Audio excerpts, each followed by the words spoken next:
파기 재판, 저도 사실은 파기 재판에 대해서 워낙 그동안 대법원에서 하지 않았던 관행이라서 조금은 좀 이것이 쉽겠나 하고 생각을 했습니다. 그러나 이 첫 번째로 여러분들께 말씀드릴 것은, 첫 번째로 이미 이 이재명 대표의 재판은 공직선거법상의 강행 규정, 그러니까 공직선거법상 재판 기간에 대해서는 강행 규정으로 규정되어 있습니다. 이 강행 규정을 이미 어겨도 한참 어겼습니다. 633의 원칙으로 적어도 12개월 안에는 재판이 끝나야 된다고 하는 것이 공직선거법상 강행 규정인데, 이를 어겼기 때문에 대법원도 대법원 기간이 따로 똑 떨어져서 3개월이 정해져 있으니까 그 3개월 안에만 해야 된다, 이런 안이한 생각에서 벗어나서 이미 1년을 초과했기 때문에 가급적 신속하게 재판을 해야 된다. 그리고 신속한 재판을 촉구합니다.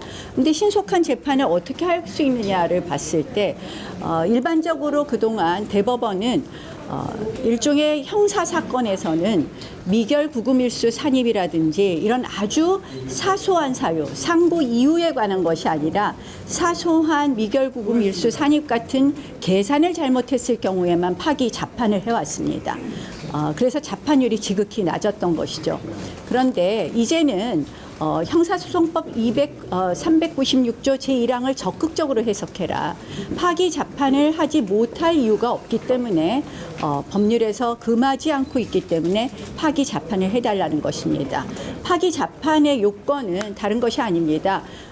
결국 이미 원심 법원과 1심 법원의 증거 조사와 그리고 소송 기록으로 충분히 판결을 할 수 있을 때, 이럴 때는 파기 재판할 수 있습니다.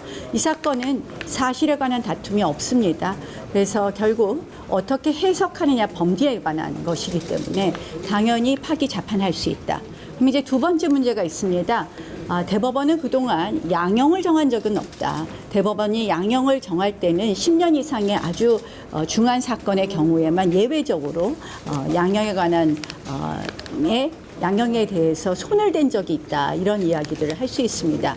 그러나 양형을 정하지 못할 바도 또 형사소송법상 없다, 금지하는 규정이 없다는 것입니다. 최근에는 이 법률신문에 제가 기사를 첨부했는데요. 최근에 이 광주지방법원 부장판사가 쓴 글입니다. 대한민국의 파기 재판율이 지극히 저조한 것을 비판하면서, 이것은 피고인들의 신속한 재판을 통한 피고인들의 고통으로부터의 회복을 위해서도 필요하다라는 주장과 함께 이 파기 재판율을 높여야 된다는 주장도 있습니다. 그래서 그런 의미에서 파기 재판을 해달라는 것을 다시 한번 촉구하고요. 그것이 바로 어떻게 보면 이재명 대표가 선거법을 비롯한 본인의 형사사법 리스크 때문에 조기 대선을 끌고 오기 위한 그동안의 수많은 국정 마비를 통한 정치 파괴에서 회복되는 일이라고 생각합니다. 질문 있으실까요? 파기 환송보다 재판을 말씀하시는 거는 신속. 네. 신속한 재판입니다. 파기 환송을 할 경우에는 고등법원 가서 또 판결을 해야 되고요. 그게 또 다시 올라가서 대법원에 가서 판결을 해야 되기 때문에 기본적으로 3개월을 또 지킬 수 없게 되어 있습니다. 근데 대법원 같은 경우는 양형에 대해서 지금까지 관행적으로 판단을 해오지 않았는데 맞아요. 이번만 또 예외적으로 이런 게 나오면 잘못된 예외가 생기는 게 아닌가. 저는 그것이 일반적인 사건에서와 다른 특혜를 달라는 것이 아니라 앞으로 대법원이 가야 될, 어떻게 보면 아까 제가 설명한 법률신문의 기사를 한번 읽어보시고요. 대법원이 또 가야 될 길이라고 생각을 합니다. 특히 우리 대법원은 그동안 실질적으로 이 법률심의, 대법원은 원래 법률심이지만 사실상 사실심적인 성격을 겸유한 부분이 있습니다. 그래서 저는 굉장히 예외적인 일이고, 법조인들한테 흔히 이야기를 하면 여기에 대해서 굉장히 부정적입니다. 저도 그래서 처음은 부정적으로 생각했는데, 우리가 최근에 파기 재판에 대한 요구와 부합하면 우리 대법원도 이제는 좀 적극적으로 재판해야 된다, 이런 말씀입니다. 그리고 주말에 좀 여론전 해야 된다고 보시는 의원님도 있는데, 혹시 여론전 집회 계획 있으신지? 저는 특별한 집회 계획은 없고요.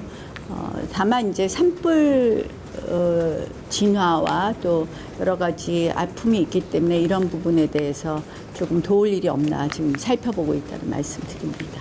네. 지금은 모두 어떻게 보면 국가적 재난 앞에서 이 재난 지원이라든지 또는 피해 회복 이런 부분에 조금 마음을 모아야 될 때가 아닌가 이렇게 생각을 합니다. 이 정도 할까요? 오전에 김기현 의원님께서도 같은 식으로 파기 답판 얘기하셨는데 혹시 당 지도부에도 요청을 드릴 생각이 있으신가요? 뭐 이건 당 지도부에서 뭐 말씀하실 건 아니고 우리 정치권에서 여러 가지 요구를 대법원에 표시하는 것이 좋지 않을까 이렇게 생각을 합니다. 파기 재판했었을 때 대법원에서 무죄 취지로 올라왔던 거를 무죄로 양형을 판단했던 경우가 지금까지 한 건도 없었나요? 지금까지는 사실은 없습니다. 사실은 대법원에서 형사에 관한 재판을 파기 재판하는 경우는 아까 말씀드린 것처럼 미결구금일수를 산입하지 않았다든지 이런 경우에 아주 예외적으로 뭐 손해배상 액수를 잘못했다든지 이런 경우인데 이제는 어떻게 보면 우리가 늘 법원의 재판이 지연되는 것을 비판하잖아요. 그래서 그런 면에서 적극적으로 우리가 검토해야 될 것도 있고 특히 이 사건은 공직선거법상 강행 규정을 지켜준다는 의미에서도 대법원이 적극적으로 해석할 이유가 있다 이렇게 봅니다. 이 정도 하고 가도 되겠습니까? 나 토론회 해야 돼서. 그래요. 네, 고맙습니다.